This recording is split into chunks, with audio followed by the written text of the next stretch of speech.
This is the Real Digital Transformation podcast series, empowering technology and business professionals to succeed with digital transformation.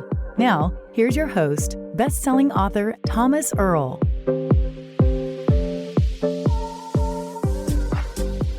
Hi, this is Thomas Earl, and welcome to another episode of the Real Digital Transformation podcast series. Today I have with me Joe Wheeler, best-selling author and CEO of CX Digital.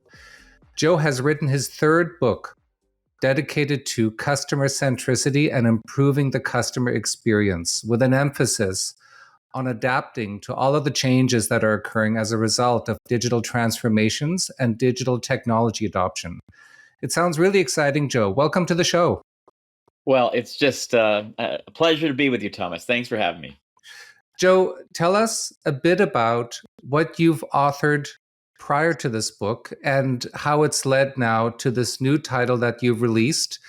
What is the scope of it? And primarily, with what you've been writing about in general, how does it relate to what's happening in the world out there now with the vast adoption of digital technologies? Yeah. So as you mentioned, this is my third book. The first one, Thomas, was Managing the Customer Experience that I co-authored with Sean Smith back in 2002. And, back then, these concepts of, in fact, we trademarked the concept of a branded customer experience. And this idea that, you would differentiate your brand based on the experience versus your advertising claims was a new idea back then. And the case studies were companies like Virgin Atlantic. And so that was quite a great experience because, Sean and I didn't even really appreciate how well that book would do, but it sold thousands and thousands of copies. I still get calls on occasion, Thomas, from university professors saying, we still have this in our curriculum. And then I wrote a book called The Ownership Quotient with Jim Heskett and Earl Sasser from the Harvard Business School back in 2008 that looked at the best practices of companies we called service profit chain leaders. So this third book is really to speak to what you just commented on, which is, some things have not changed since Sean and I wrote Managing the Customer Experience, but a lot of things have. And so I decided it was time to really look at, in a post-COVID world, what seemed to distinguish companies that had really, figured out what a digital-first experience is all about and see what we could learn from them. And so what were your primary conclusions from having researched that and now published this? Yeah, so great question. There's three off the top of my head. Number one is companies that have, and you've written extensively on this, but have really built a technology stack, often natively, as opposed to building it off of legacy platforms like Lemonade, have really produced a business model, have an opportunity to create a business model that leverages digital technology very differently. And that is a big deal because, when it comes to things like machine learning and customer experience, the thing is, I don't want to say it's misunderstood, Thomas, but that is not really emphasized enough is the learning part of it. What's powerful is this flywheel effect that I saw in these organizations like Spotify and Lemonade and the others. The second thing is the culture piece. The ones that have really done a great job of this understand that in a digital first world, people aren't second. You know what I mean? It's like people are still first, but that the goal is to design digital customer experiences that leverage the best qualities of humans and machines in a way that exceeds expectations. And the third one is, honestly, the reason I called it digital first is because the way we interact with brands typically starts digitally. Very few people visit a store without looking at their website first in a basic way. So over the next, 2 to 3, 4 years, as there's this convergence of digital technology becomes more kind of robust, we'll see that grow even more. And so if you're a startup company, if you're starting something up with a new venture and you have an understanding of this new landscape and you have the opportunities to build your business from scratch for a customer base that already has an active market for which there are already significant competitors in that space. What can you learn from customer centricity as sort of a field of practice as to how you can get an advantage in a digital landscape? Like, what steps would you recommend organizations take in order to be disruptive, be more noticed, take advantage of digital innovations right now? Yeah, great question. Well, three quick observations. One is, as you saw in the book, Thomas, there's the third part of it is a playbook. So part one is like, what are the drivers creating this environment that we find ourselves in? And then part two is the 7 design principles, from achieving emotional peaks across channels to linking digital assets. So the third part is helpful because it does lay out a playbook in terms of starting with, make sure you're solving the right problems. Like, the squeaky wheel doesn't necessarily always deserve the grease right away, right? So there's a piece here that is making sure that you fall in love with the problem you're trying to solve more than your solution or technology.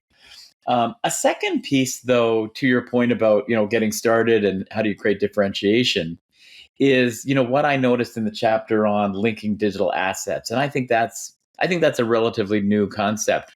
The brand I feature there is Amazon Retail, in part, Thomas, because they've been kind of taken to task by the street in terms of their kind of slow growth in the grocery retail industry, until you understand how Amazon thinks about a market, and it's just different than other companies.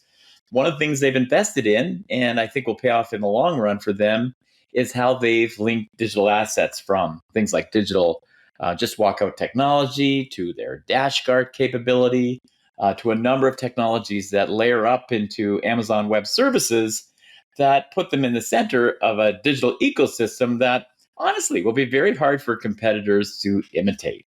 So, kind of long-winded answer to your question, I guess I'd say to a company that's starting up is, number one is, don't just think of your value proposition. Think about that value proposition and how it lives inside a digital ecosystem, and how can you link your digital technology to the first-party or third-party digital assets. And secondly, remember, in today's day and age, the customer now controls the experience. So there's a whole strategy here about how you strengthen customer commitment by providing choice and control. And because access tends to be more ubiquitous today, understanding how you shape that control for customers is probably a pretty important piece of advice as well. It sounds really interesting. When we think about this from a digital asset linking perspective, Amazon is a multifaceted organization. They do all kinds of related things. They have all kinds of lines of business that are synergized and so on. But for the average business, let's say you want to launch an online clothing store or a toy store, or you have a more narrow focused business scope. Tell us about how you would apply the concept of linking digital assets to gain a competitive advantage. Oh, great question. So I guess I'd say a couple things, Thomas. One is to understand, starting with your customer and kind of the journey that they'll go through, and how you can, apply digital technology to understand the touch points and what customers are telling you without even, filling out a survey. So using good tools to understand how customers are interfacing with your different channels. And a small company might just have a mobile app and a website. So that's a pretty achievable thing with some pretty cost-effective tools. But paying attention to kind of the customer's online behavior, and when do they not convert? When do they leave things in their shopping cart that just never seem to happen and or convert? And secondly, to what extent are they online users versus mobile app versus maybe retail users? So there's one piece is just what are the digital behaviors that you see customers adopting, and are these aligned to the types of customers that you're trying to serve? A second thing would be, I said this in a LinkedIn article the other day, which is become a student of behavioral science. one of the things that's quite interesting is when you think of choice architecture and the way you design experiences that, reinforce good behaviors for customers in terms of not giving them choice overload, make it simple for them to make good decisions, give feedback around what other users think of a certain product. Really understanding behavioral science in a digital first world matters so much more today than it ever did before. And then I guess a third thing around linking assets would be you're seeing this in retail quite a bit now. Like retailers are really understanding the power of first party data, and many of them are almost becoming, their own agencies in terms of being able to provide that data during a shopping experience to help with conversion. So it's funny. Sometimes I've co-taught workshops with a good colleague of mine from Columbia named David Rogers, and he has this great tool that helps a company, any company size, it could be Amazon, to understand the data that they have already and what the value is, especially when you combine that data with third-party data that you might not have thought of before, and how that can create incremental value for your customers. So those are three ideas about how you might take this idea and apply it to a smaller or mid-sized company, I think. So it's all about collecting customer data intelligence and then properly assessing it, understanding what customers are doing, collecting any feedback you can from them, and then applying that intelligence you gain back into improving how you operate your business and your online presence. Yeah, so dead on. We talk about both journey orchestration, but as well as journey optimization.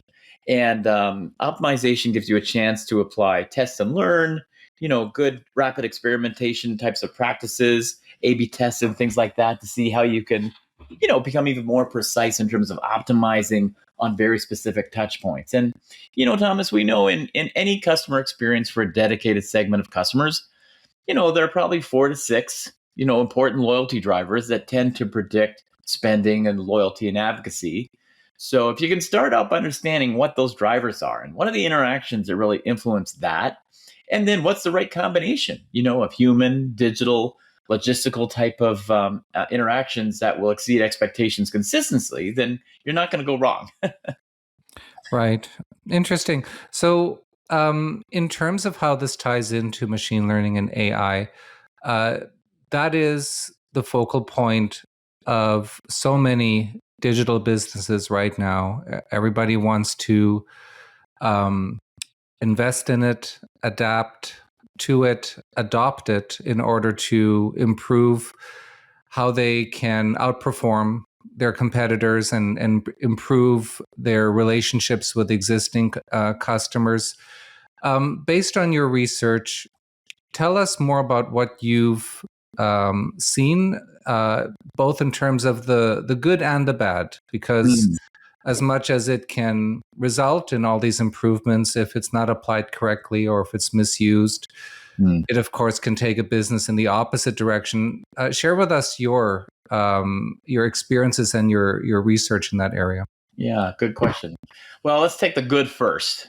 Starting with the good, I mean, what I little, that, have you ever heard of the saying, it's not obvious to a fish it's surrounded by water?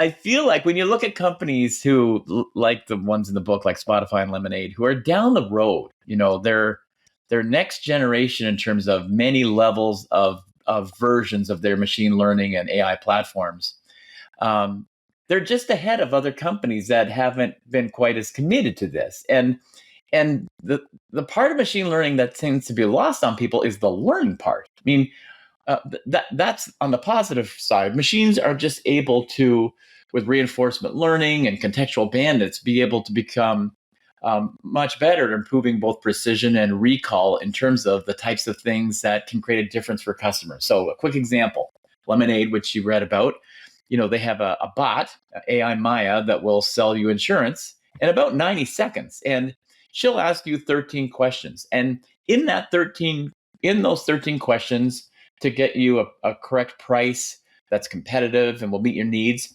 she generates 1,700 data points.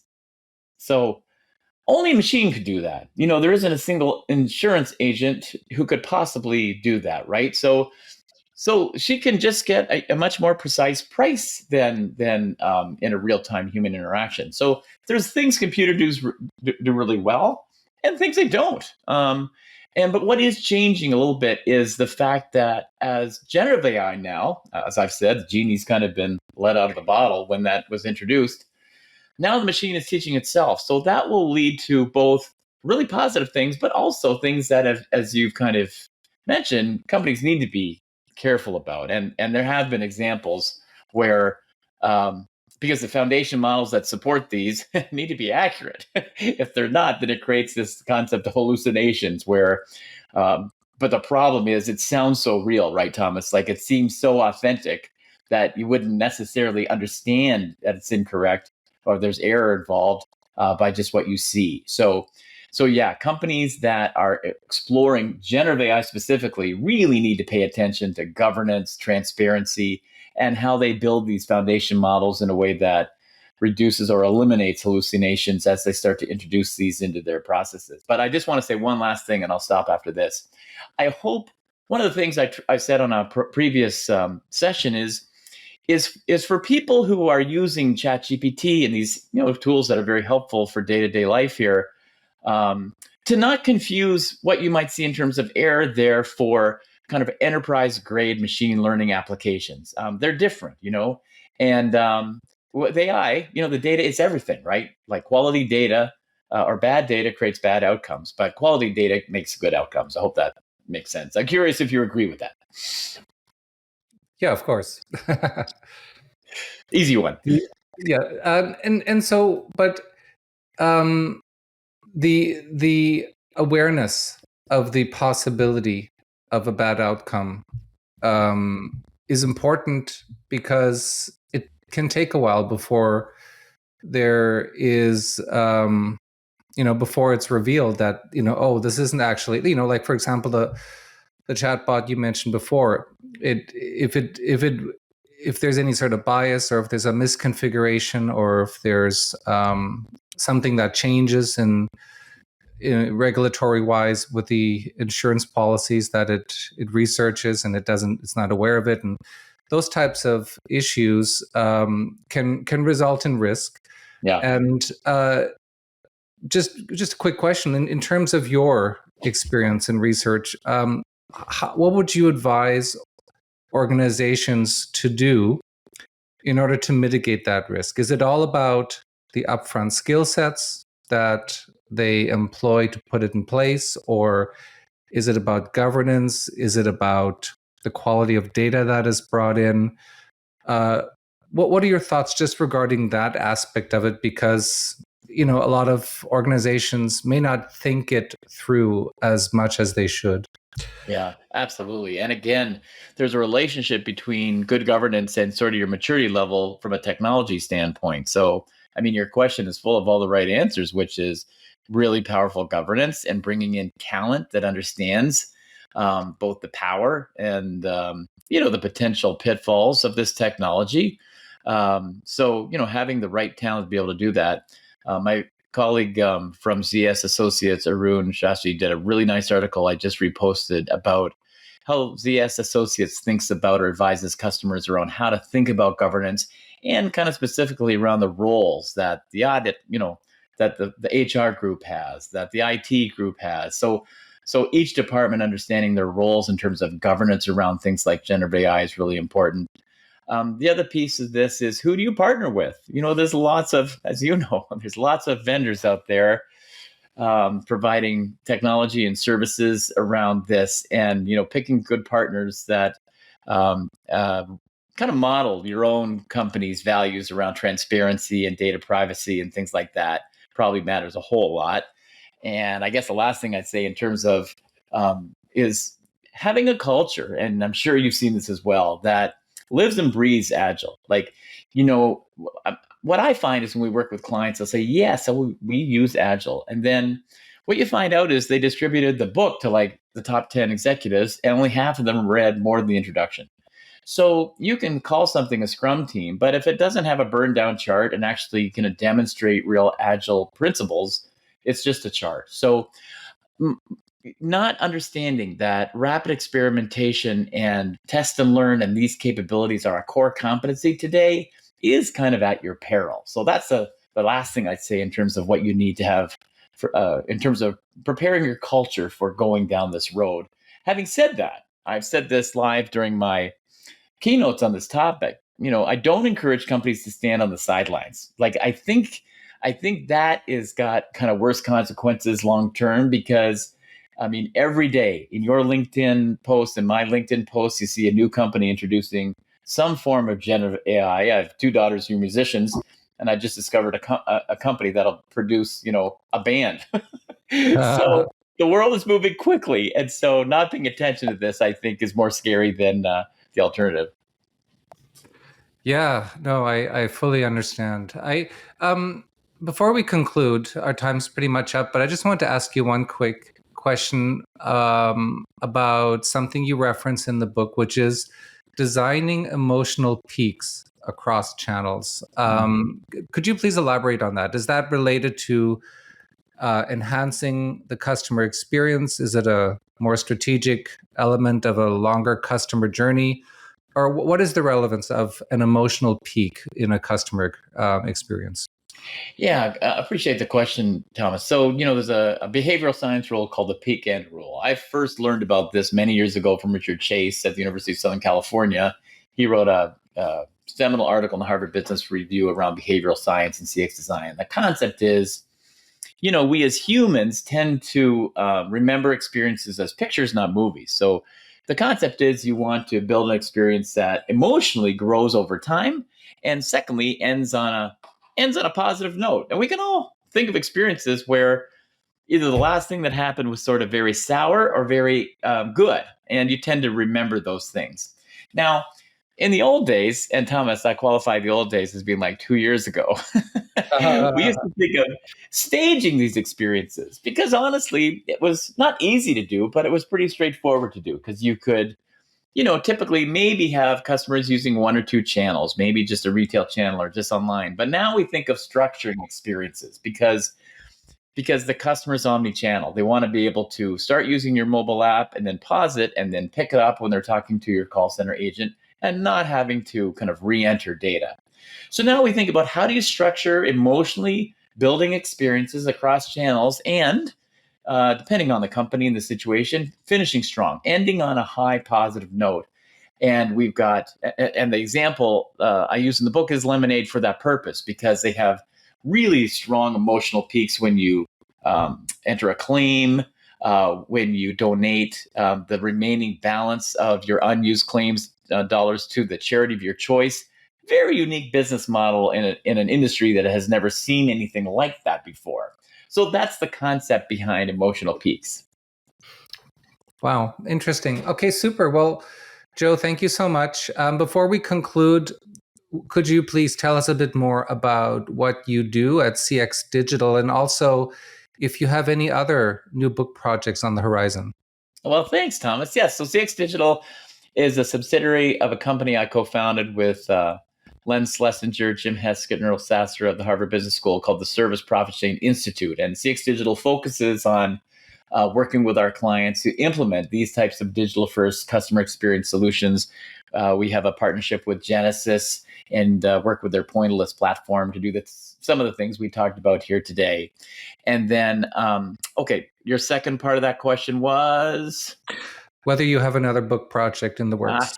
Well, I have a colleague of mine in Silicon Valley who has made a proposal on one.